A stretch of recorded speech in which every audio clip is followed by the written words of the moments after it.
can a soul be so ignorant? I'm an answered prayer.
Reuniting me with my ship.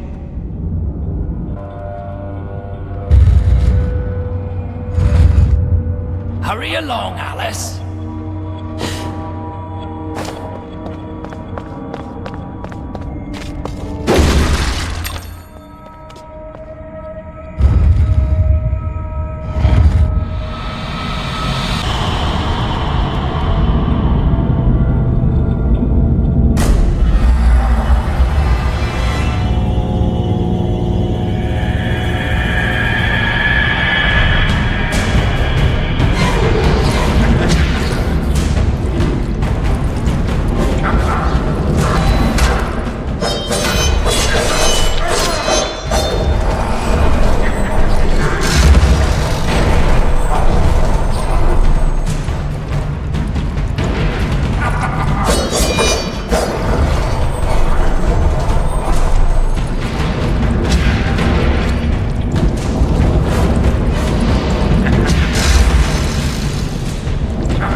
This much trouble?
ship for me?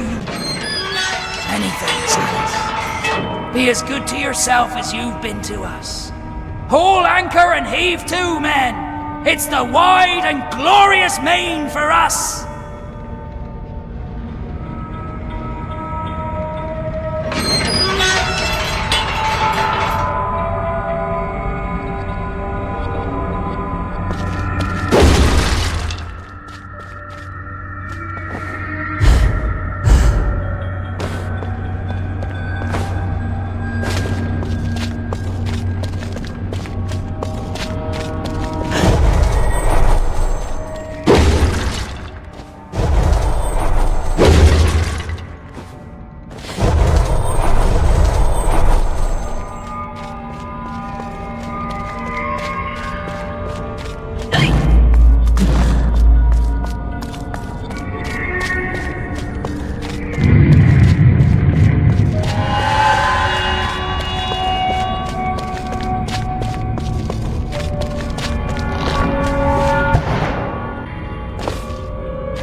Every picture tells a story. Sometimes we don't like the ending. Sometimes we don't understand it.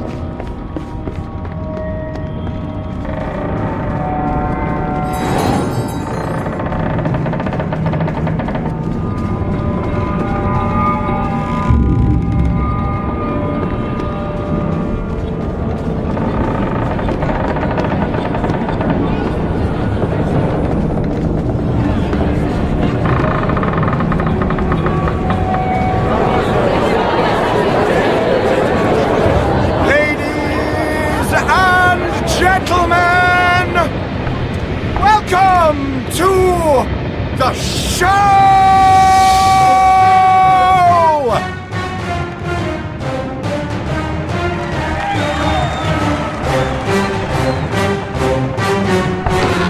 bizarre show.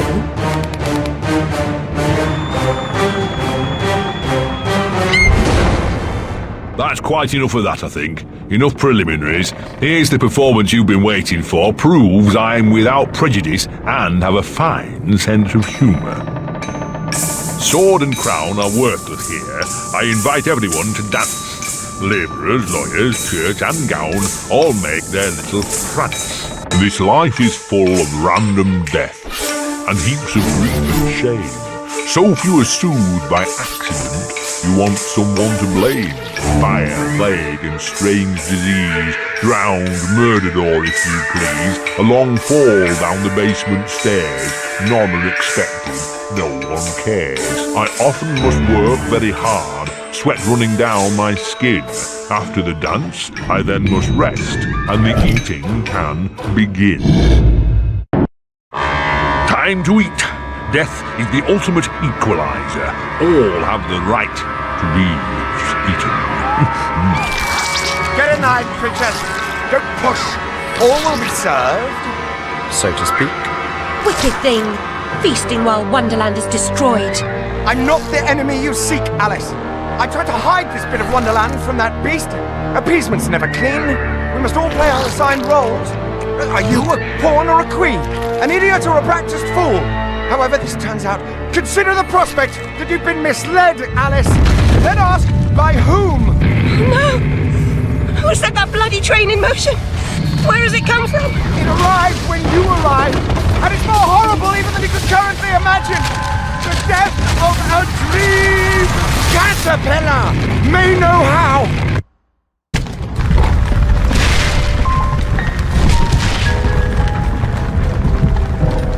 What? The blood in my mouth tastes like bile. Where's the brute that hit me, Nanny? Nasty prat's out cold. Not dead, and more's the pity. What did he want? What they all want. Money didn't earn. What were you thinking, butting into that mess? You could have been killed. Nanny, my mind's in pieces. I still have terrible visions and I need to know. About the fire. Same as always. You need to move on, Alice. So do I. Well, at least she's not spewing that asylum nonsense. My past is dead. I killed them. I should have saved them. I should have died. Her mind was in shambles. Radcliffe thought familiar faces would bring her round. After a year, he lost interest in their inheritance. Greedy sod. Still, always asking his bizarre questions. Heavy dose of madness, I'd say, but honesty's never the best policy in this life.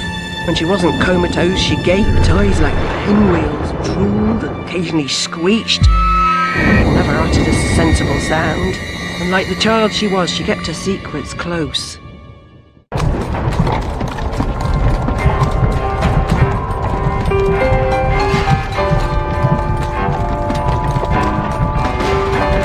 Gone off some lurkers, common as cockroaches. And those poor tykes are food for perverts, like the blameless ants that wasps consume or spiders' feeble prey.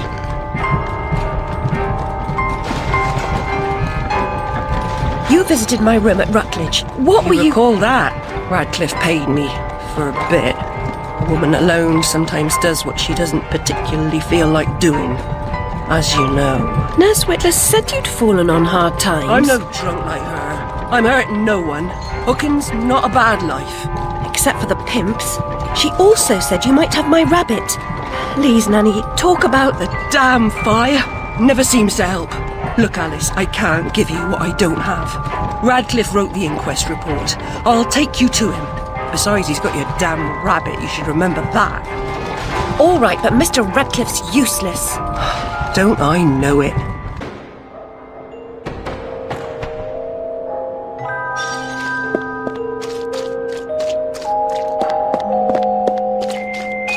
Ear to the ground, Bill.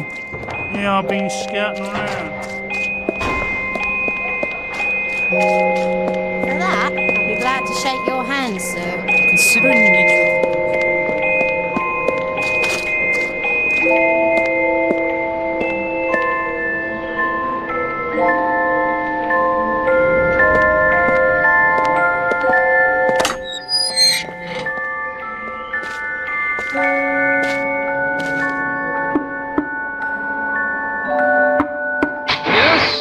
is it?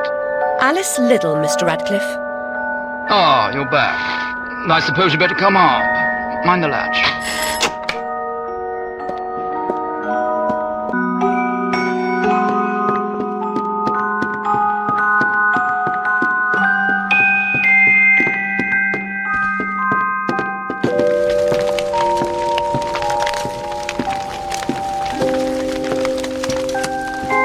You do have my rabbit. Forgotten your manners? And what else, I wonder? You abandoned it at Rutledge Asylum, my dear. We've been over this before. In a huff as usual, oozing with attitude and accusatory flummery, I've stolen her rabbit. Ridiculous pretext. She's here about the fire again. All the mad child wants to talk about. My report found her family dead by misadventure. She won't accept it. It goes on and on about her killing memories and her need to know the truth. The alleged truth is, the fire began in the library when the cat knocked over a lamp. The blaze trapped her parents and sister upstairs. Sister Lizzie never even unlocked her door. Died in her bed. The guilty cat always sets her off. She denies it. Makes no sense. It can't be, etc.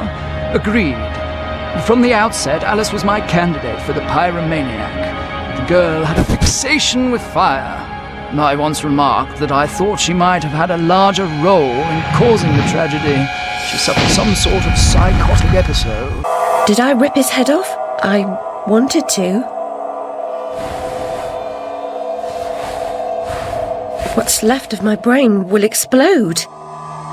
Is it mad to pray for better hallucinations? Perhaps I'm fated to expire right here.